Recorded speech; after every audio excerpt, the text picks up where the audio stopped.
Hi, everyone. I just wanted to go through chapter one from our text just to give you some of the highlights and some of the main points of emphasis for chapter one. So, this is the text for our class, Introduction to Research and Medical Literature for Health Professionals. I think this text is really well written. I think it's really easy to read. Um, all the examples are related to the health profession, so I think it's easy for you as a dental hygienist to relate to a lot of the examples that are provided in this book. And so that's one of the reasons I chose it. It's really one of my favorite books. It's also available electronically from the OSU library. So if you have trouble finding it, just let me know. But or you can buy the book on Amazon or any bookstore or online has it available to you. So really, I think this is a really great book. I also think it's a great way to start out your research career at a graduate level.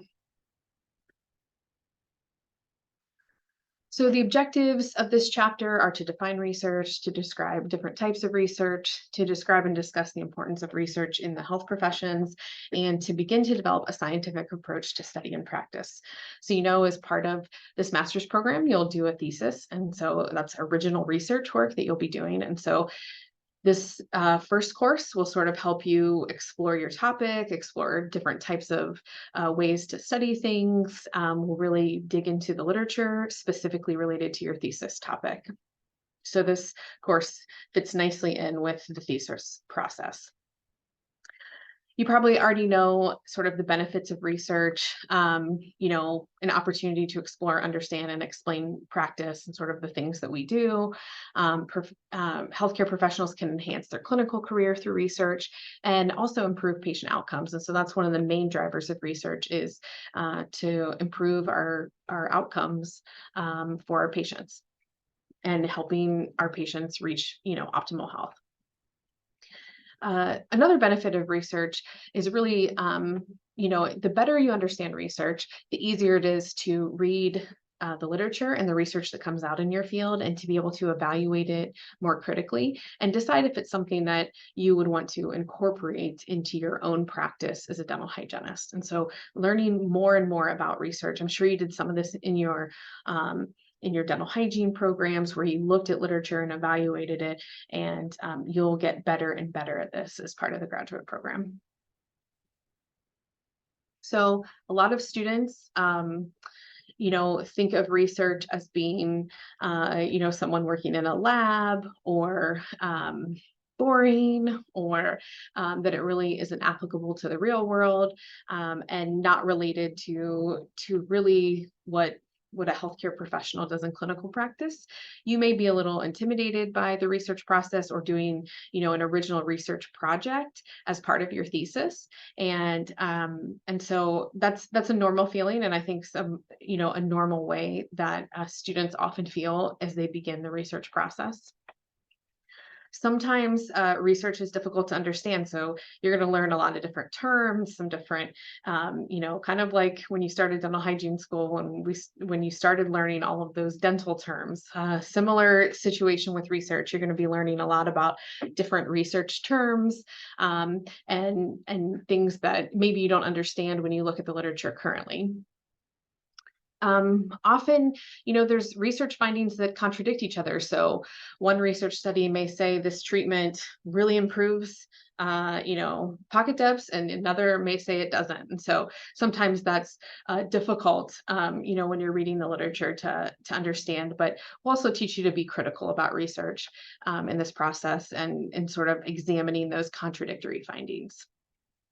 But research provides really your basis for practice. So a lot of the things that we do are based on research. And, the way that I practiced when I first became a hygienist has changed since, in my career. And that's based on, development of technology, increased research and knowledge about particular, dental related diseases. And so, applying that to your practice is something very relevant to you in your practice as the clinical practice as a hygienist. Really, I'd like you to take the approach that research is really about being curious. So finding an answer to a question So, learning about how research works will help you relieve some of your anxiety, and that's through these courses. We will help you develop an appreciation and guide you through that process. And this is sort of where learning research skills starts. Learning to do research, as a graduate student. We really can't have the profession of dental hygiene. We can't provide good healthcare without research. And so research helps us be lifelong learners, and it helps us to sort of move the future forward on a lot of our clinical challenges and questions and disease that the public face. This course won't deal with data collection, statistical analysis, and interpretation, but the next course will. And I know that might seem a little daunting and maybe a little bit intimidating, but I promise we will walk you through it and hold your hand through it, and you'll know a lot more than you came in here. When you finish that course, but don't be intimidated by that. We'll break it down for you into some very simple things, and then you'll apply some of that in your master's thesis, your data analysis. A lot of healthcare professionals thinks, research should be left to others. Well, maybe you are the others. Maybe you are the others that are going to study these problems that'll help us find answers to. Research can, take a lot of, different forms. There's a lot of different ways to study a problem. There's a lot of different ways that research is disseminated. And so, there's multiple types of research. This table in your text is really good about sort of these different types. So pure research, which is really about theory development, which we don't see as much of that in the health sciences as in some of the social science fields. Experimental, so you're probably more familiar with that. That's a common design in health sciences research, where you're manipulating a variable to see the effect. Clinical research would be something performed, in a clinical setting, which a lot of our research, is like that. There's applied research where you're answering sort of more of a practical question. There's descriptive research where we just need to know more, either about a population or a phenomenon that's happening or something potentially fairly new.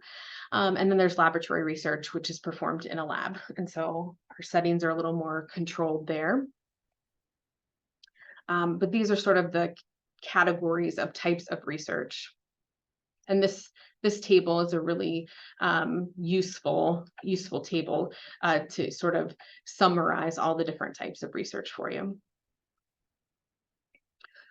We'll walk you through the steps of developing a research project, but what you'll focus on this semester really is about choosing a topic and digging into the literature on that topic so you become the expert on that topic. So you're going to know more than I know about a topic. You're going to know more than maybe some of your other faculty about your specific topic in your area of expertise. When developing your research project, we'll talk through how much time and effort and what would be the cost of the project, what resources we have available to you as a graduate student. And help you pick a realistic project for your graduate study. But we'll work through sort of all of this process. This figure, which is also in your text, is sort of a great way of thinking about, what's the problem that I've encountered, and you're going to work on defining that problem. And then you're going to develop research questions. And through those research questions, we'll look at the literature, and sometimes we find the answer already in the literature. And then, we have the answer and we just stop, and maybe we come up with a new research question. But sometimes we don't have the answer, and we're going to look through the literature to see if we have the answer already. And if the answer isn't there, then we would develop and design a study. So this course will take you to this literature review part. So we'll take you to the literature review and help you develop a question that isn't answered already. And then the next course will help you develop your actual design of your study. So 6450, we will go through sort of all of this plans for all of these things in designing your study and how you're going to collect your data, how you're going to analyze your data, and then through your thesis courses, you'll work on the results, the interpretation, and disseminating your research. In order to develop a research project, and I know some of you we had conversations with during orientation, those of you who weren't in orientation, this is something you may want to sit down and do, and I'm happy to talk with you about your ideas for research. List some interests that you have. Think about what you're most interested in. Think about what your capabilities are, what resources are available to you, and I'm always happy to help you talk through this because sometimes you don't know what resources might be available through Ohio State or for wherever you are. Sort of reprioritizing some things, like what are the most important questions. Sometimes there's questions that seem more important than others or more contemporary than others, and so you may decide to go that direction. And we'll help you sort of work through all of these steps in designing your research project. So I want you to know that that we're here to assist you and help you through the research process. The two courses, 6400 and 6450, are designed to help you plan your thesis project. And so each assignment, each part of what you do will help you get closer and closer to your thesis project and to completing a thesis. So don't be intimidated by research. We are here to help you.